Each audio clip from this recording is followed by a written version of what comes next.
Majestic Records.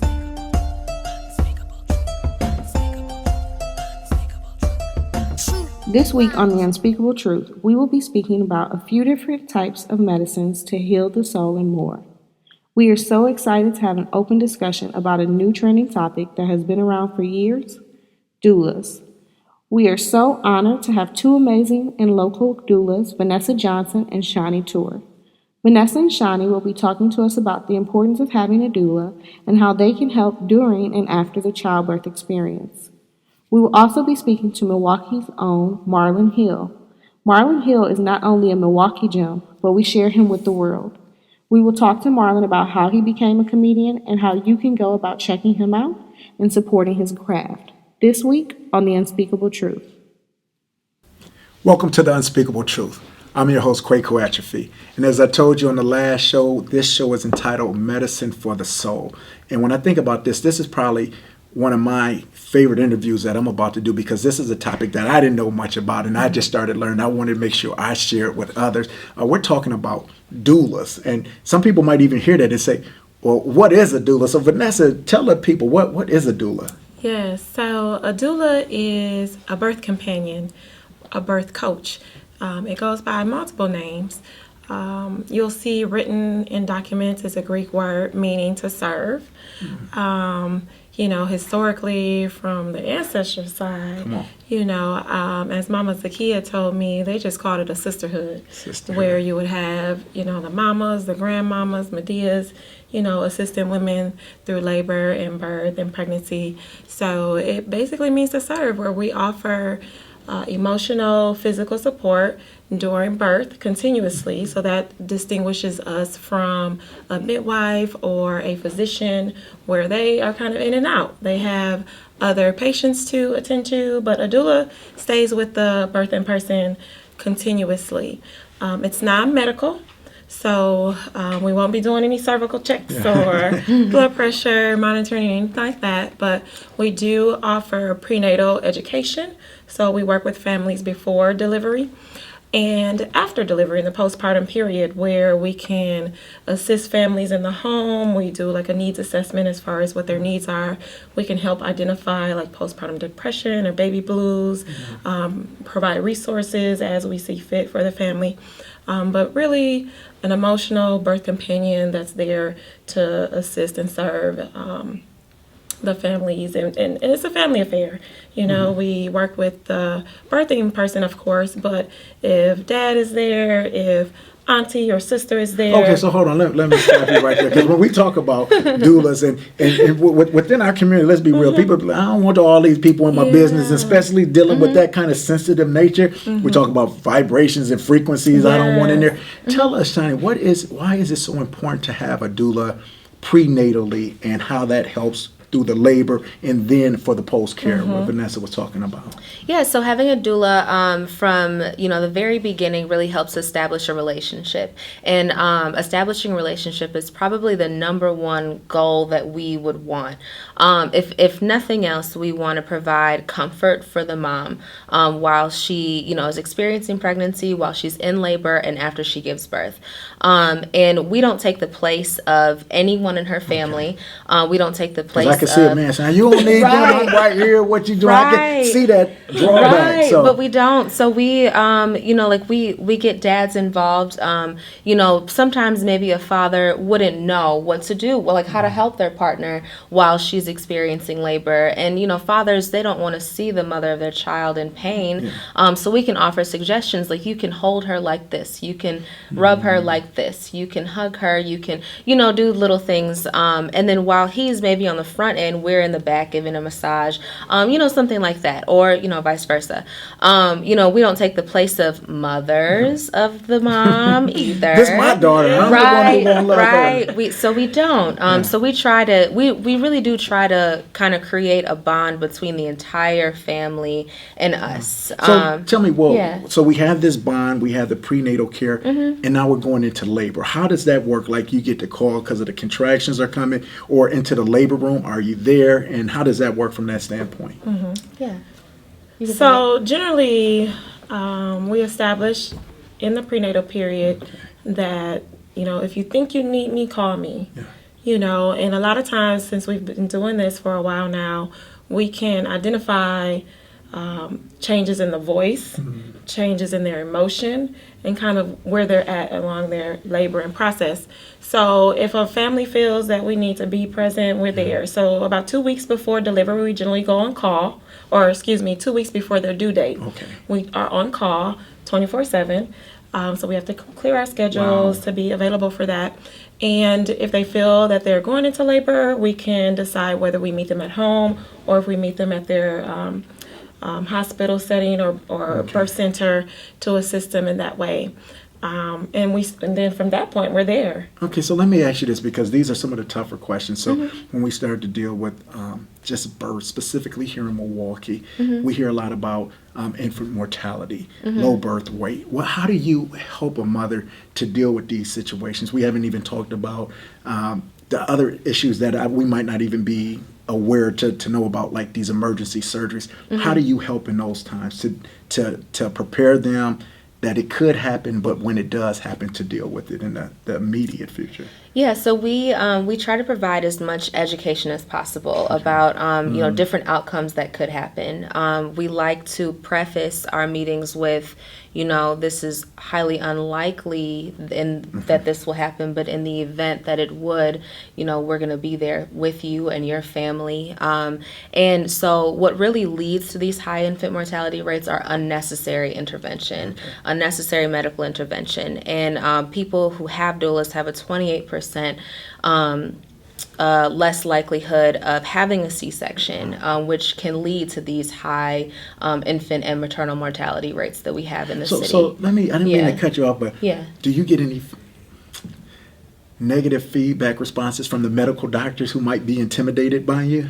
Sometimes, but because doulas are such a buzzword right now, I would say it's about 50-50. It's all up to the physician. It's all up to their practice. I've had experiences, because medical professionals can be very territorial when it comes to their patients. And they think sometimes that, we are just an extra hurdle that's in the way, of completing a successful delivery. When that's really not the case. We're there to help. We're there to help with, providing non-medical intervention. Which goes against the clinical model, and that's where the territorialism comes in. But I would say there's a lot of good conversation that's going on, lately. No. I hear you. And so I feel weird asking these questions because I'm a man. So what we're going to do is we're going to go to our people on the street, and we actually have a pregnant mom who has a question for you. So let's hear our question. I struggle with postpartum after my first child, and I'm currently expecting and nervous about dealing with it after this baby. What suggestions do you have for me to overcome it this time around?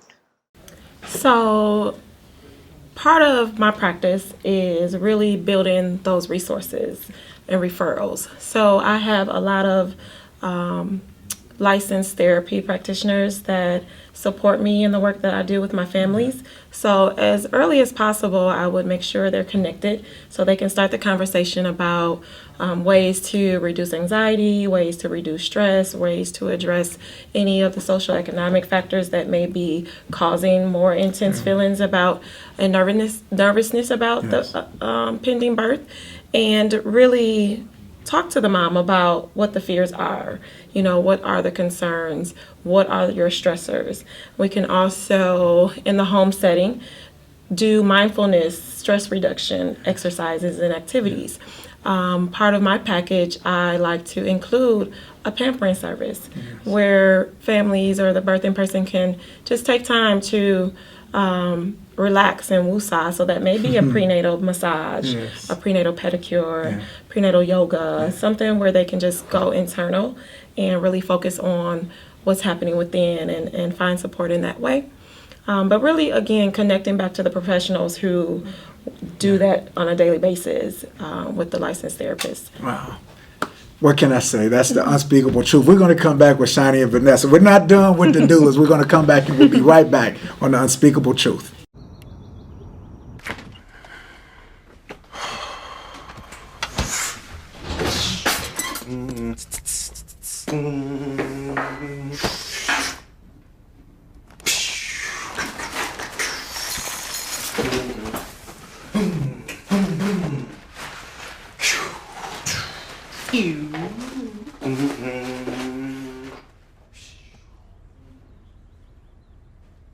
Welcome back to The Unspeakable Truth. I know you couldn't wait for us to get back. I'm ready to get back with these two doulas in itself. Now, during the conversation, I heard you say we're non-medical, and sometimes people might confuse that you don't have an educational background. Can you please make the record straight, let them know your level of expertise with what else you do? Yeah, so professionally, I've been a registered nurse for almost 15 years now.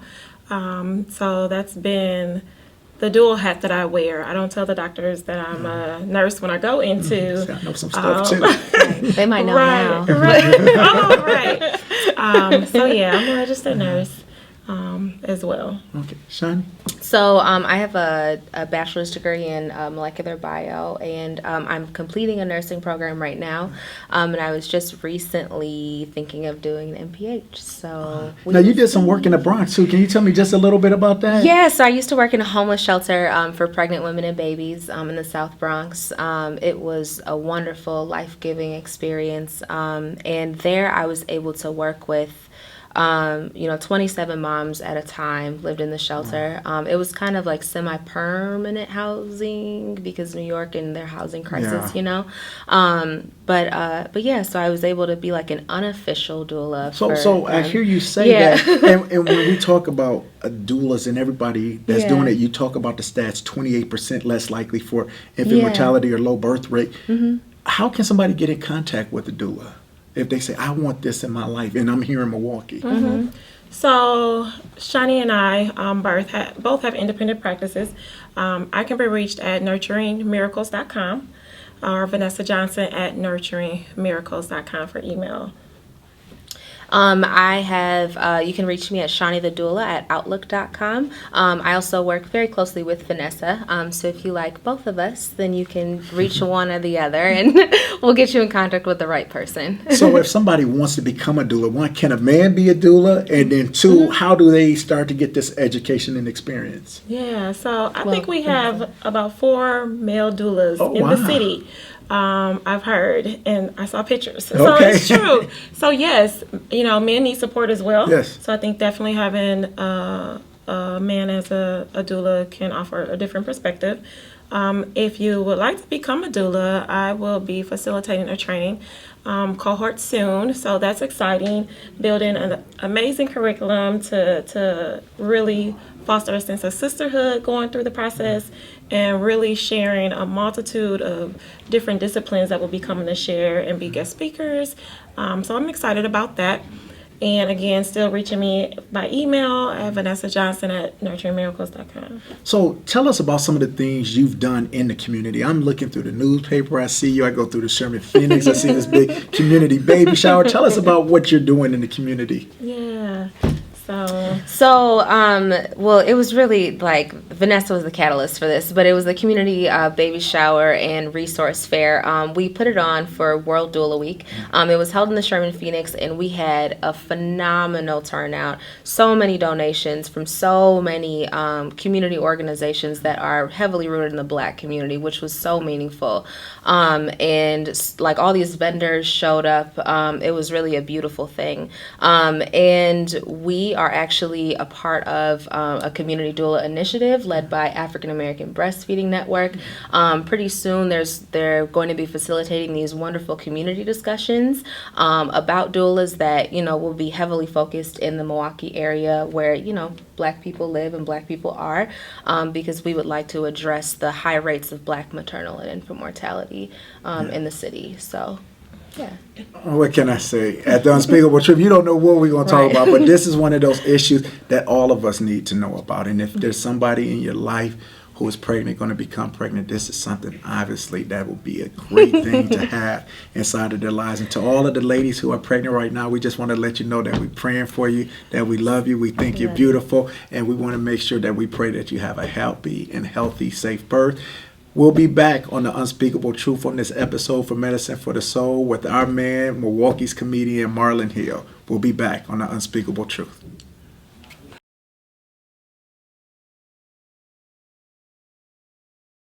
Bro, is you ready for this party tonight? Or you already know, and Kiki's supposed to slap her. Oh, for sure. Hey, I texted her parents not at the crib. You know I'm sliding through. All right, bro. Just make sure you protect yourself.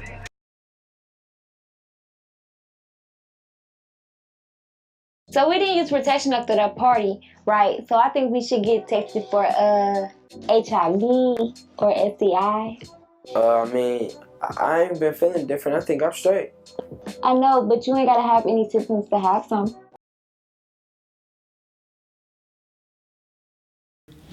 Welcome back to The Unspeakable Truth. I'm your host, Kwaku Achafi. I hope you really enjoyed that last segment on the Doulas with Vanessa and Shani. They were absolutely powerful. But I got to be honest, when I was thinking about the show, Medicine for the Soul, I got that because of laughter. Laughter is really that medicine for the soul. And when I was thinking about who could I get, who would be like the perfect person, Milwaukee's own, Marlon Hill, Milwaukee's funniest comedian, not just because he's been nationally renowned, been all over the world, but what I love about him is he keeps a lot of his comedy to Milwaukee. He brings that talent here, but he uses that comedy for a plethora of reasons. So before we get into all of that, I just want to welcome you to the show, brother Hill. I appreciate that. Quite cool. Make it do what it do, baby. I appreciate it. That's what we do. So now we talk about this, laughter is a medicine for the soul, and it really is. Sometimes people don't even know it because somebody's sad and you just got this natural reflex to kind of want to tickle them, make them laugh or something like that. When did you know that you had this comedic gift? Well, it started, I think, in high school. Okay. I was funny all my life in school, but there's a difference between clowning and, being a class clown and a comedian. Yeah. Comedians get paid. So once I realized I didn't want to be in a circus tying no balloons, I wanted to honestly get paid for what I would typically do for free. I attended James Madison High School, Madhouse, 8135 West Floors. I used to rock their talent shows, man, and it got to a point where I remember they were charging like $10, and I was the headliner. Yeah. How much was you getting from that? Oh, I wasn't getting nothing, but I was the headliner, though. I was the closing act. I knew I was going to make it back then. No, I think it stemmed from there. I auditioned. Everybody was either singing, dancing, or rapping, and I said, hey, I think I'm funny. Let me do jokes, and I auditioned in front of the whole school, and they loved me, and I've been rolling ever since. So now you say, okay, I developed this, in the high schools. I kind of chopped my teeth there. So what's next? You leave James Madison High School. How do you go to a bigger stage? What happened, they had an audition to go to the world famous Apollo Theater at the Pabst Theater. And this is a few years ago. I'm not dating myself. But Just a few years. Yeah, just 2 years, 2 summers ago. And I went and I participated in this talent show. And my great grandmother ended up passing. So it was the week of the show. So do I go to my great grandmother's funeral down south, or do I do the show that could, put me in Hollywood? So I did the show. I know she would want me to go on and do it. I did the show, man. Anthony Ogburn from the Apollo Theater was there. He saw me. I won that. Got out to the Apollo Theater, made a record 5 consecutive weeks in a row, and I represented Milwaukee. So talk about that. You just said that too quick. Yeah. Because when people go to the Apollo, back in the day, too, that's when the Sandman was coming out. The crowd is ready to boo you. People don't understand this either. I want to tell you the story about the Apollo. I saw some people there, professionals. They shoot the professionals before amateur night. Amateur night is the event. This is what people want to come to see. I thought it was the other way around. So I saw Jimmy Walker get booed from Good Times. I said, how you gonna boo JJ? How you gonna boo JJ? But JJ was doing a different type of comedy, and I was downstairs in the green room like, this is gonna be rough. If they boo Jimmy Walker, it's gonna be rough for me. But then, like I said, my belief, my faith, I knew, honestly, I did my homework. I knew not to talk about James Brown, knew not to talk about Eva, the lady in the front row. Don't mess with her, they love her there. And then I just took my God-given talents on stage, and the rest was history. So you win, and you win, and you win. So many times people get up, they say the number one fear that most people have is not death, but it's speaking in front of people. What developed this confidence in you to not only just have that gift, but the gift, the confidence to be able to share with the world? Because I went through a lot in my life, so I have no fear. That wasn't fear for me. Yeah. Comedy turned around as pain. Yeah. Whatever once pained me, I turned it around. Yeah. And now people laugh. But one time that pain, that hurt me. Yeah. I was crying from some of the stuff that I talk about on stage, but now it's good. And when I see people laughing, I'm winning. I'm winning when they grinning. And you know what? So when we talk about laughter as a medicine for the soul, that's one thing that I don't know if a lot of people appreciate, that sometimes the gift you have come from a certain amount of pain. And when we talk about from a mental health perspective, trauma and pain and all of these things and how do people deal with it, this is one of the healthy ways in which you can deal with it. Give me one time where you can say that comedy literally saved your life. Comedy saved my life. Ooh, that's a good question. You deep, Quake. You going deep in the vault. You going in the vault. Comedy saved my life. I think it kept me off the streets. I mean, seriously, I grew up in an area in Milwaukee, honestly, and that was my only out. Yeah. So I would have to say being in that talent show back in Madison High School instead of joining the gang. You got choices. You know, you got gangs. You got a church, you know, you got to join something that's going to uplift you and uplift your family. And I think I made a good choice by staying on stage, finding that church and that community and just moving from there. What can I say? Hey, you know what? We got to take a small break here at the Unspeakable Truth, but we coming back with my main man, Marlon Hill. You don't want to miss this ending. Unspeakable Truth, where we tell nothing but the truth, but we speak it in love. Hello, I am Katrina Moore of Moore & Moore Accounting. We are a full-service accounting establishment specializing in tax preparation. Year after year, people work hard to earn more and more money. With all of the new tax code changes for 2018, don't stress, let us do the rest. Our service is professional and affordable. Our people are courteous and knowledgeable. For an appointment, call today, 414-213-8199. Moore & Moore Accounting, where you're more than just a number. Welcome back to the Unspeakable Truth. I can't stop laughing. He's just killing me over here. So when we talk about the Unspeakable Truth, what I love about you is like sometimes people get famous, they get the big head, they forget where they come from. I love that you have this ability to connect people, but not only to connect people, but to have them to come back and share that gift every Saturday. And I'm talking about nothing but our own Marlon Hill Comedy Pub. That's a different evolution from being a comedian to going out and saying, I'm going to create a comedy pub, but I'm also going to highlight other people. Because what I love about it's not just always you. No, definitely. And I appreciate you bringing that up. It's Marlon's Comedy Pub. I partnered up recently with Marriott in Brown Deer, Marriott Courtyard. And they saw me perform. And I do PG-13 comedy, you know, which is clean. I have your stomach busting without all the cussing. So they were like, we need this. What about opening something? We got a space. We just renovated. And I said, let me think about it. I went home, prayed on it, talked with the wife. And I said, hey, I would love to do something, but I don't want to overcommit because I'm still on the road. I'm a working comic as well as writing. So every Saturday, if you're looking for something fun to do, perfect date night, celebrating a birthday, anniversary. Come on out. We've had people get engaged within the last month over at the Comedy Pub. It's 5200 West Brown Deer Road. Once again, it's inside the Marriott. Shouts out to Team Marriott, my team here that holds it down. And actually, we brought you something, sir. We have your official Marlon's Comedy Pub. I'm just saying, it's your color. Huh? Yes, sir. Did I represent your represent. That's royalty, man, and use a royal brother, man. I appreciate everything you've done in our community as well. It's not just about me, but yeah, man, I love what I do. I love making people smile. I love making people laugh. And like I said, we have professional comedians from BET's Comic View, HBO's Def Comedy Jam, Comedy Central, movies, and more.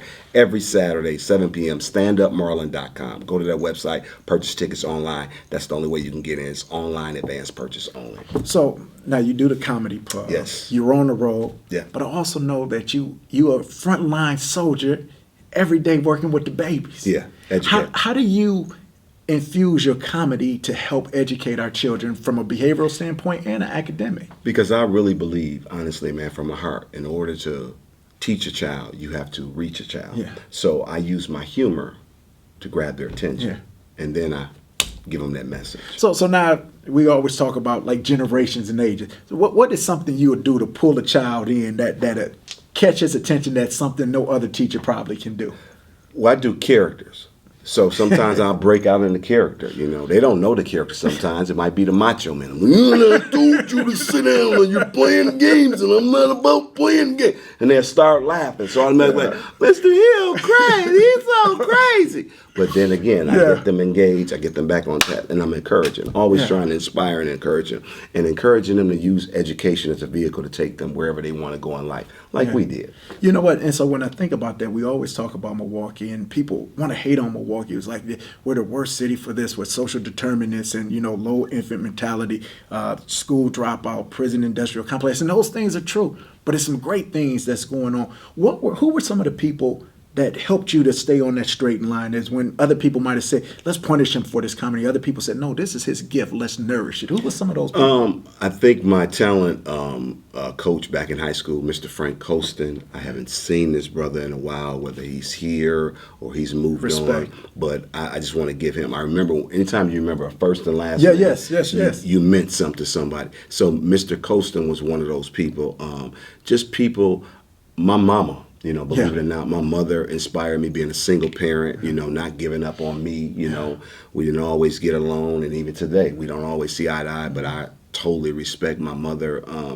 Just my close circle of friends, my team here. I'm very careful who I put in my circle. So much love to Team Hill. I love y'all. Thank y'all for having my back and just lifting me when them, you know, down times come. So what's something we can expect from you coming around? Because I know you're doing so many great things all the way. We got the comedy pub every Saturday. Yes. What's some other things? Well, I'm eventually. This is a secret. Okay, and I'm gonna open it up to you. Unspeakable truth. Yes. We gonna let the cat out the bag. I'm actually getting ready to try to open a comedy club. And I'll tell you where this came from. I was at Chris Tucker's Comedy Cafe years ago, and I remember going inside Chris Tucker's comedy club. It was Chris Tucker's Comedy Cafe, and I was headlining there, and I saw all his pictures of him, and I said, one day I'm going to open up me a comedy club, but I don't want pictures of me. I want pictures of the people who inspired me, who supported me, and I want them throughout the club to remind me of that journey. So that's next.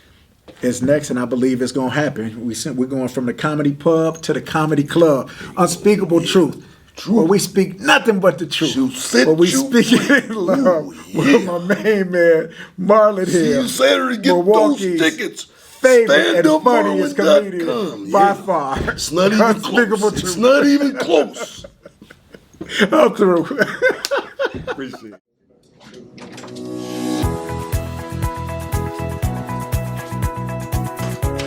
Hey, have you heard? Have you heard? Have you heard? Hey, have you heard? Hey, have you heard? I don't know what I'm supposed to hear. What's up, Lil Big? Have you heard? I'm hosting the Running Rebels Epic Galalala, September 26th.